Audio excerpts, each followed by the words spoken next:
Hi again, everyone. Scott Player, Pop Cult Fan here, and in this video, I'm going to be doing another horror film review of a movie that came out all the way back in 2007, believe it or not. And, it was the first film directed by Oren Peli.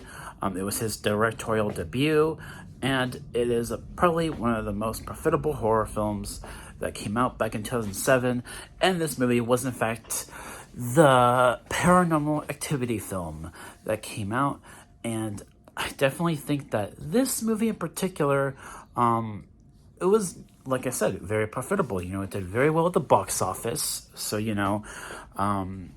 it was a movie that was very effective at being very creepy, while at the same time being a film that has more suggestive horror and trying to make this unseeable force creepy enough to a point that it can genuinely scare the audience. And there was an official trailer released for this movie where people were reacting in the theater to the movie, and I thought that's kind of an interesting way to market the film.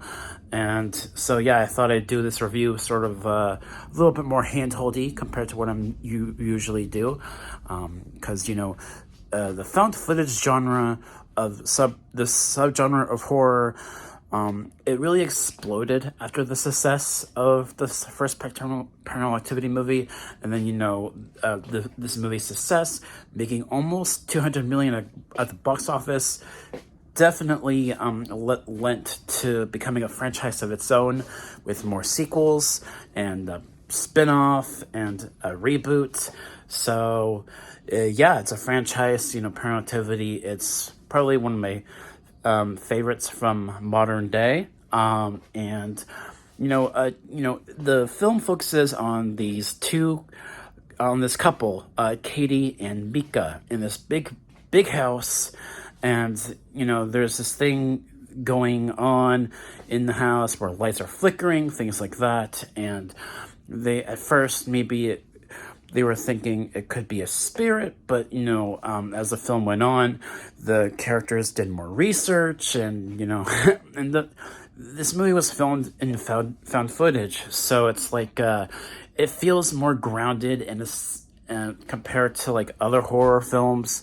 And the Blair Witch Project, when that came out, that was probably one of the first examples of found footage horror, and that movie also, just really changed the horror genre. And same thing with Paranormal Activity. I mean, it didn't do anything different with the found footage genre, but with its success came a lot of sequels and other movies that were made in that genre as well after that. And I think, what they do with the story in this first film, it is interesting, but also a little bit bare bones, in the sense that, they go into the lore of the demon a little bit more in the sequels, and also delves into Katie's backstory more in the sequels too as well.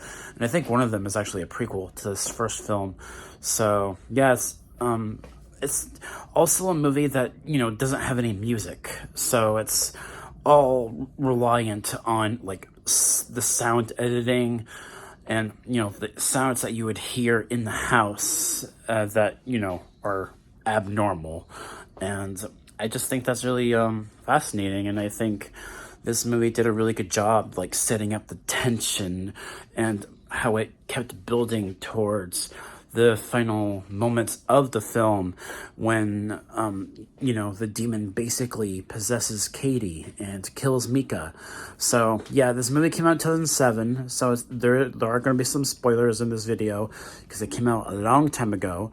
So, yeah, and I think this movie is really good. It's a really solid horror film that really became quite the profitable, marketable film that, speaking of one of the executive producers on this movie, Jason Blum, this was one of the first movies that he produced. And, Jason Blum, he became the CEO and co-founder of Blumhouse, which has made a lot of horror films now, including the most recent film being Five Nights at Freddy's, as well as countless other movies that Blumhouse has made now. And it's just so fascinating how far Blumhouse has gone ever since Jason Blum first produced the Paranormal Activity movies. And it really shows that even to this day, this first Paranormal Activity movie is still leaving quite the impact and influence on movies still made today. And I think that's rather fascinating. And it's a really good film, although I think there is one other film in this franchise that I like more than this, but this original film is still really good. And I probably give it, I'd say maybe I think I'd give it like an A minus, mainly because it does take a while to get going. But it is short, it's like 1 hour and 30 minutes long. So, that'd be my grade for it, an A minus. Those are my thoughts on this movie. And, the legacy that this movie made was just rather staggering. And, it made so much money. And it just left quite the legacy. And I can't be more happy with this movie. And, reviewing it now, ahead of tomorrow being Halloween, and I can't wait. I have one more horror review planned for you guys for tomorrow, and don't worry, I'm not gonna say what that is now at the moment, but stay tuned, and I will catch you all next time. Bye, peace.